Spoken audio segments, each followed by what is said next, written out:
Hello दोस्तों, स्वागत है आप सभी का मेरे यूट्यूब चैनल पर। तो जैसा कि हम लोग देख रहे थे BCS 011 का दिसंबर 2023 का सॉल्यूशन, ठीक है। इससे पहले मैंने इसका क्वेश्चन नंबर 1 का ABC बना के दे दिया है और आज हम लोग देखने वाले क्वेश्चन नंबर D। तो देखिए ये क्वेश्चन कह रहा है, explain why an operating system is needed in a computer system, differentiate between the system software and application software.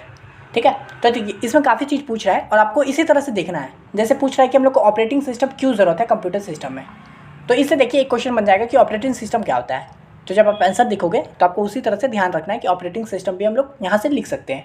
उसके बाद क्या बोल रहा है, सिस्टम सॉफ्टवेयर क्या होता है और एप्लीकेशन सॉफ्टवेयर क्या होता है, इसमें डिफरेंस बताओ। तो आप इससे आपको क्या हो गया, सिस्टम सॉफ्टवेयर के बारे में भी पता चल गया और एप्लीकेशन सॉफ्टवेयर के बारे में भी पता चल गया। तो देख इस तरह से यहाँ पे अलग अलग क्वेश्चन आ सकता है, ये चीज़ का हम लोग को हमेशा ध्यान रखना है। ठीक है, ये 5 मार्क्स का क्वेश्चन है। अब यहाँ पे देखिए क्या होता है कि why an operating system is needed in computer system. तो ऑपरेटिंग सिस्टम का क्या ज़रूरत होता है कंप्यूटर में। तो देखिए नाम से ही पता चल रहा भाई ऑपरेटिंग सिस्टम, तो यही तो ऑपरेट करता होगा सब चीज़ को। चलो देखते हैं क्या है। तो देखिए लिखे हैं, an operating system OS serves as the backbone of a computer system, है ना, coordinating various hardware and software components to ensure smooth and efficient operations. ठीक है, तो ऑपरेटिंग सिस्टम ही होता है भाई, क्या होता है, backbone of the computer system, यानी कि यही मेन होता है, बैकबोन होता है जो क्या करता है, कोऑर्डिनेट करता है वेरियस हार्डवेयर और सॉफ्टवेयर कंपोनेंट्स को, है ना, यानी कि हार्डवेयर का कंपोनेंट्स हो गया, सॉफ्टवेयर का कंपोनेंट्स हो गया, और यही क्या करता है, इंश्योर करता है कि स्मूथ और इफिशिएंट ऑपरेशंस हो। फिर देखिए, it provides initial services such as resource management, process scheduling, memory allocation, file system management, device control, user interface management, security enforcement and error handling. यानी कि कंप्यूटर में जो काम होता है सब ये ऑपरेटिंग सिस्टम ही करता है। इसी का ये काम होता है कि जितना भी ऑपरेटर है, जितना भी कंपोनेंट है हार्डवेयर का सॉफ्टवेयर का, सबको सही से काम करवाना। तो जैसे क्या होता है, इनिशियल सर्विस जैसे क्या होता है, रिसोर्स मैनेज करना, यानी कि रिसोर्स को मैनेजमेंट करना, प्रोसेस को शेड्यूल करना कि यानी कि कौन सा प्रोसेस पहले होगा कौन सा बाद में होगा उसको करना, मेमोरी एलोकेशन करना, यानी कि कौन सा वैल्यू आ रहा है मेमोरी उसका कहाँ जाएगा कहाँ रखेंगे वो सब, फाइल सिस्टम मैनेजमेंट यानी कि फाइल जो है उसका कैसे मैनेज होगा वो, डिवाइस कंट्रोल यानी कि जो भी डिवाइस इससे कनेक्टेड है उसका कैसे कंट्रोल करेंगे वो सब, यूज़र इंटरफेस मैनेजमेंट यानी कि यूज़र जो बटन क्लिक कर रहा है उस पर क्या रिएक्शन होगा, ये भी सब। उसके बाद सिक्योरिटी इन्फॉर्मेंस, ऑपरेटिंग सिस्टम का ही काम होता है सिक्योरिटी देना कंप्यूटर को, है ना, और एरर हैंडलिंग यानी कि किसी तरह का एरर हो गया है तो उसको कंप्यूटर में कैसे हैंडल करेगा, ये सब काम होता है ऑपरेटिंग सिस्टम का। यानी कि एक तरह से यही करता धरता है कंप्यूटर का, नाम से ही पता चल रहा है ऑपरेटिंग सिस्टम भाई, OS, सब काम इसी का है। ठीक है, तो यहाँ पे देखिए एकदम मस्त मैंने लिख दिया है, आप ये सब लिख दीजिएगा, ज़रूर मिलेगा। उसके बाद देखिए, without an OS it would be challenging to interact with hardware directly and manage complex task efficiently. ठीक है, इफेक्टिवली। तो OS के बिना हम लोग बहुत ही मुश्किल हो जाएगा कि हार्डवेयर के साथ डायरेक्टली काम कर सके, है ना, उसको मैनेज कर पाए हार्डवेयर सॉफ्टवेयर को, जिस मतलब हार्डवेयर जो भी अंदर उसके रहता है उसको कैसे हम लोग मैनेज करेंगे, है ना। तो OS के बिना ये सब बहुत ही मुश्किल हो जाएगा, शायद ना हो पाए। ठीक, तो इसलिए होता है हम लोग को हार्ड सॉफ्टवेयर का मतलब ऑपरेटिंग सिस्टम का ज़रूरत होता है। तो ये हो गया हम लोग को क्यों चाहिए ऑपरेटिंग सिस्टम भाई, क्योंकि यही तो सब कुछ करता है। अब क्या बोल रहा है, differentiate between the system software and application software. तो देखिए यहाँ पे लिखते हैं, सिस्टम सॉफ्टवेयर इंक्लूडिंग, यहाँ पे system software including the operating system and related utilities like device drivers and firmware serves the fundamental purpose of managing hardware resources and providing initial services to enable the operation of computer system।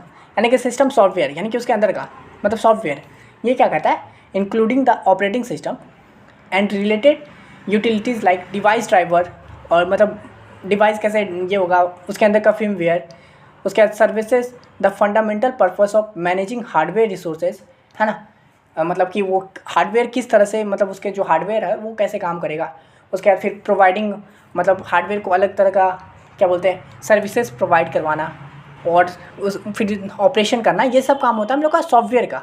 जो software है किसी तरह का भी software होता है हम लोग का कंप्यूटर में, उसका काम होता है वही सब क्या कहता है, रिसोर्स देना, प्रोवाइड करना, सर्विस को प्रोवाइड करना, फिर उस पर कोई भी काम करते हैं वो सब काम होता है हम लोगों का सिस्टम सॉफ्टवेयर का। ठीक है, उसके बाद क्या होता है, एप्लीकेशन सॉफ्टवेयर क्या होता है, application software on the other hand refers to program designed for specific task or function tailored to need of end users। ठीक है, while system software interacts directly with hardware and facilitates system level operation, application software serves user purpose such as word processing, web browsing, gaming and multimedia editing। तो देखिए system software क्या होता है ना, वो एक तरह से सभी हार्डवेयर के साथ काम करता है, उसका काम होता है सारे हार्डवेयर के साथ अंदर कनेक्टेड करना, ठीक है। तो ये हो गया हम लोग का सिस्टम सॉफ्टवेयर। और एप्लीकेशन सॉफ्टवेयर क्या होता है ना, वो किसी पर्टिकुलर चीज़ के लिए बना होता है।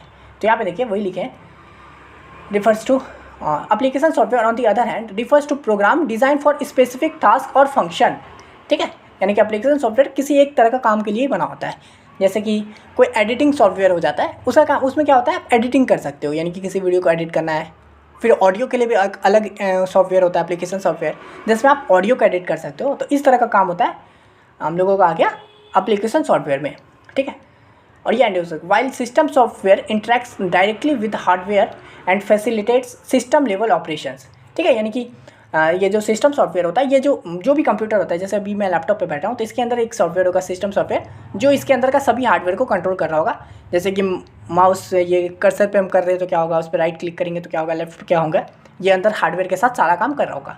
और एप्लीकेशन सॉफ्टवेयर होगा जैसे कि इसके अंदर वर्ड प्रोसेस है ना, जो हम लोग वर्ड यूज़ करते हैं, वो एक्सेल वगैरह जो होते हैं, वेब ब्राउजिंग होते हैं, जो गेमिंग होता है ना, जैसे काइन मास्टर हो गया एडिटिंग के लिए, तो वो सब हो गया हम लोगों का एप्लीकेशन सॉफ्टवेयर, ठीक है। तो ये चीज़ होता है हम लोग का सिस्टम सॉफ्टवेयर और एप्लीकेशन सॉफ्टवेयर में डिफरेंस, और होता है ऑपरेटिंग सिस्टम क्या हो, ठीक है। तो ये था क्वेश्चन, आपको अच्छे से समझ में आ गया होगा।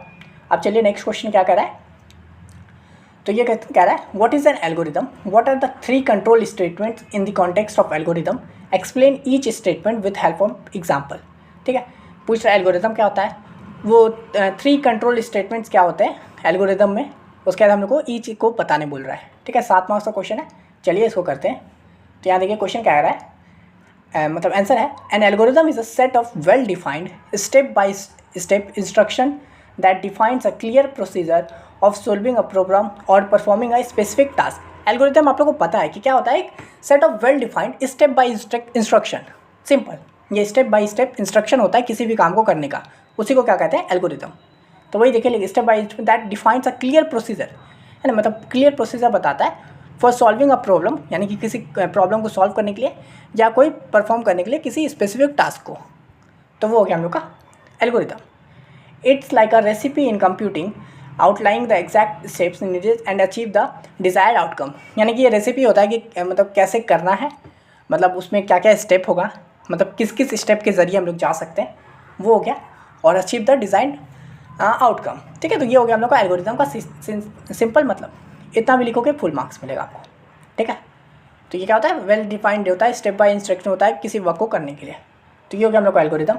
उसके बाद क्या बोल रहा है, 3 कंट्रोल स्टेटमेंट एल्गोरिदम में क्या क्या होता है। तो देखिए 3 control statement in context of algorithm, देख रहे मैं एकदम वैसे हार्ड टॉपिक का दे दिया हूँ, पॉइंट दे दिया हूँ, उसके बाद आप नीचे लिखूंगा इसके बारे में, ठीक है। तो यहाँ पे देखिए क्या लिखे, control statement are use to control the flow and execution within the algorithm, वही लिखे हैं। They determine the order in which instruction are executed and can alter the execution path on such condition. The 3 primary control statement are, देखिए control statement नाम से पता चल रहा है कंट्रोल करने के लिए। तो क्या होता है कंट्रोल स्टेटमेंट, क्या होता है, जो भी हम लोग कर रहे हैं तो उसका कंट्रोल फ्लो को मतलब कंट्रोल करने के लिए होता है कि भाई पहले कैसे काम करेगा।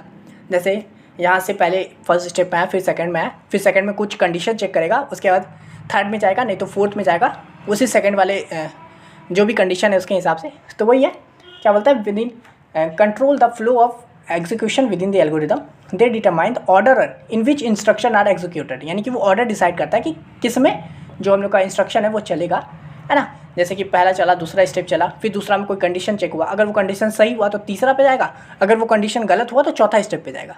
तो ये सब काम है कंट्रोल स्टेटमेंट का, ठीक है। वही लिखे है the 3 primary control statement are, पहला होता है सिक्वेंटल कंट्रोल, फिर आता है हम लोग का सिलेक्शन कंट्रोल, और फिर एक आता है हम लोग का रिपीटेशन कंट्रोल। तो चलिए तीनों के बारे में देख लेते हैं। तो देखिए सिक्वेंटल कंट्रोल, तो नाम से ही पता चल रहा है सीक्वेंस, मतलब सीक्वेंस जो होता होगा, सिक्वेंटली जो होता होगा। तो वही देखे लिखे in sequential control instruction are executed one after the other in a sequential manner, है ना। तो सिक्वेंटल कंट्रोल में क्या होता है कि कुछ नहीं भाई, जो स्टेप्स लिखा हुआ है वो बारी बारी से होगा, सीक्वेंस वे में होगा, वही लिखा हुआ है बस सिंपल, ठीक है। तो वही instruction are executed one after the other in a sequential manner, ठीक है। देयर आर नो ब्रांचिंग और repetition involve, it is a default mode of execution in algorithm. तो यानी सिक्वेंटल एल्गोरिदम में क्या होता है, इसमें कोई भी तरह का आपको रिपीटिशन नहीं दिखेगा, या फिर कोई भी ब्रांच नहीं होगा कि भाई ये कंडीशन ट्रू होगा फॉल्स होगा तब इधर जाओ उधर जाओ, ये सब कुछ नहीं है। इसमें लाइन बाय लाइन 4 स्टेप लिखा है तो चारों स्टेप होगा ही। ये होता है सीक्वेंस कंट्रोल का, ठीक है। तो इसमें एक एग्जांपल भी बोला था ना, एग्जांपल के जरिए बताओ, explain each statement with the help of example. तो देखिए सिक्वेंटल एग्जांपल, काफ़ी एग्जांपल मैंने सिंपल सा लिया है। तो यहाँ पे देखिए एग्जांपल है, algorithm to calculate the sum of 2 number, ठीक है। तो सम ऑफ 2 नंबर को कैलकुलेट करने के लिए एल्गोरिदम आपको सिंपल पता होना चाहिए। क्या पहले हम लोग को क्या करना होगा, इनपुट द फर्स्ट एलिमेंट, मतलब फर्स्ट नंबर हम लोग कैलकुलेट कर रहे हैं 2 नंबर का, तो पहले हमको क्या करना होगा, पहला नंबर लेना होगा। तो मैंने उसका नाम दे दिया input the first element number num 1। फिर मैंने दूसरा में क्या दिया स्टेप में, इनपुट द सेकेंड नंबर। उसके बाद क्या करना है, थर्ड स्टेप में add num 1 and num 2 to get the sum, और थर्ड स्टेप में आउटपुट द सम। सिंपल। आप इसको अलग ढंग से लिख सकते हैं। पहला में क्या लोगे, इनपुट नम 1, सेकंड में आप लिख दे इनपुट नम 2, थर्ड में लिख they add num 1 plus num 2, ठीक है। इस तरह से लिख सकते थे, या फिर ऐसे लिखते थे sum is equal to num 1 plus num 2, और फोर्थ स्टेप में लिखते आउटपुट सम। सिंपल। ये एल्गोरिदम है, आप इसको लिखने का तरीका आप कैसे भी लिख सकते थे इसमें, ठीक है। बस ये आप लोग को बताने के सिक्वेंटल, देख रहे इसमें कोई भी कंडीशन नहीं है भाई, कोई भी लूप नहीं है। पहला नंबर आएगा, फिर दूसरा स्टेप पे आएंगे, दूसरा में क्या है नम 2 लो, तीसरा स्टेप में क्या कर सम कर दो, दोनों का सम कर दिए, चौथा में क्या करो आउटपुट कर दो। तो सिंपल हो गया ये सिक्वेंटल कंट्रोल। इसी तरह से दूसरा होता है देखिए सिलेक्शन कंट्रोल, या फिर इसको कंडीशनल स्टेटमेंट भी बोलते हैं, ठीक है, कंडीशनल कंट्रोल भी बोल सकते हैं। तो देखिए इसमें क्या होता है, देखिए नाम से पता चल रहा है सिलेक्शन कंट्रोल, यानी कि किसी तरह का कुछ सिलेक्शन होगा, कोई कंडीशन लगेगा इसके अंदर, ठीक है। तो selection control statement are used to make decision based on certain condition, ठीक है। यानी कि हम लोग को कुछ सेलेक्ट करना होगा, तो कोई कंडीशन दिया होगा, उसी के बेसिस पे सेलेक्ट करेंगे ना कुछ चीज़ को।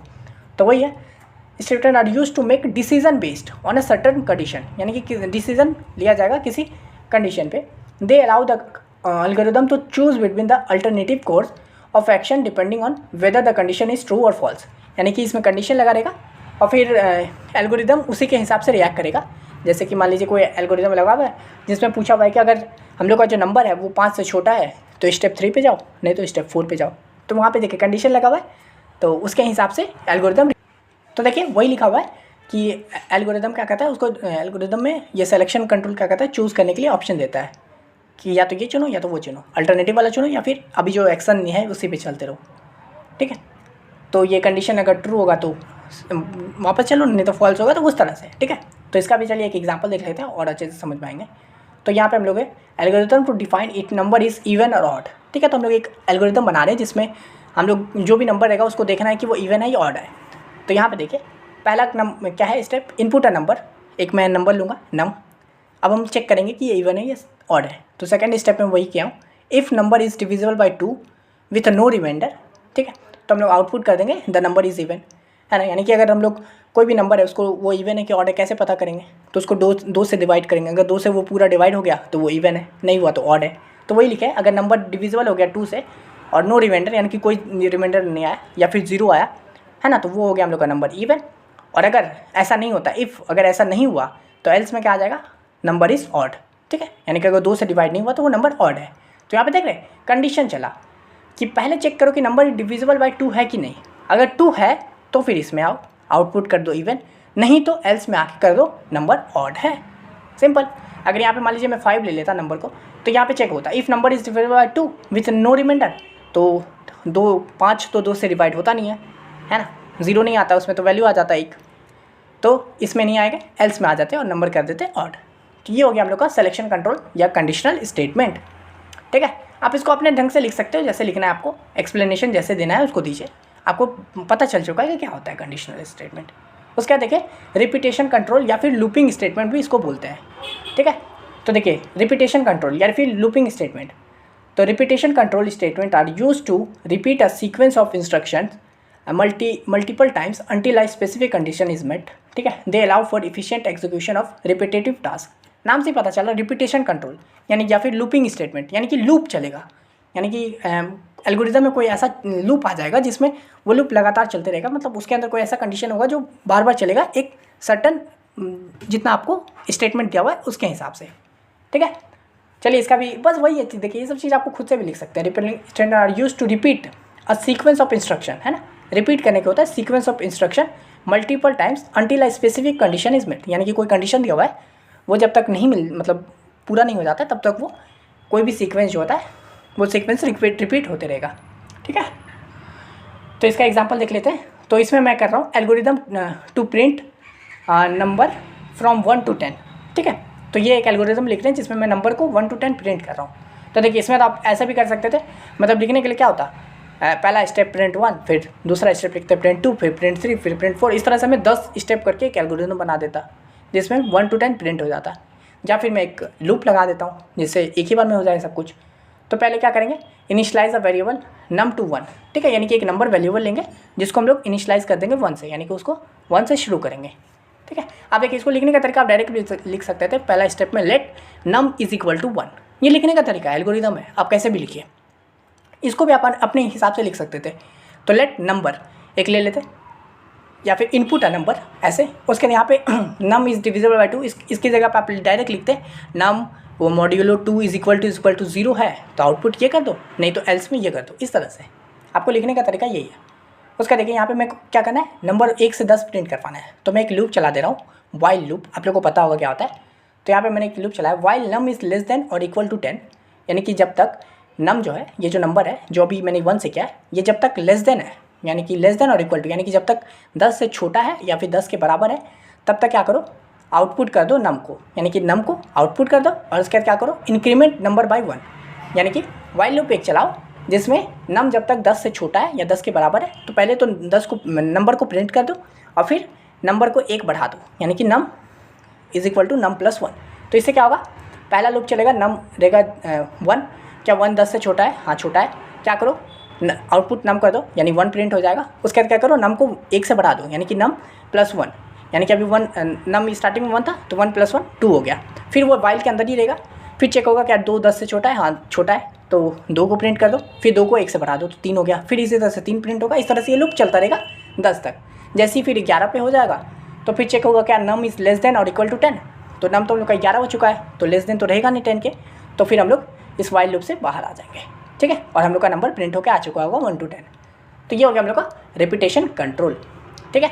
तो आशा करते हैं समझ में आ गया होगा। एकदम मैंने अच्छे से बताया आप लोग को एल्गोरिदम क्या होता है, उसका कंट्रोल स्टेटमेंट क्या होता है, तीनों स्टेटमेंट मैं आपको बता दिया हूँ। अब चलिए इसका नेक्स्ट क्वेश्चन देखते हैं। तो ये क्वेश्चन बोल रहा है list any 2 features of spreadsheet software. देखिए आप लोग के कंप्यूटर में स्प्रेडशीट होगा, आप अगर करने जाओगे तो देखिए ये 2 ही मार्क्स का क्वेश्चन है, काफ़ी सिंपल है, आपको एकदम सिंपल 2 पॉइंट में लिख देना है एकदम। मैं आपको एकदम अच्छे से बताऊँ लेकिन आपको इतना भी नहीं लिखना, कम कम लिख के काम चला देना है, 2 मार्क्स का एकदम।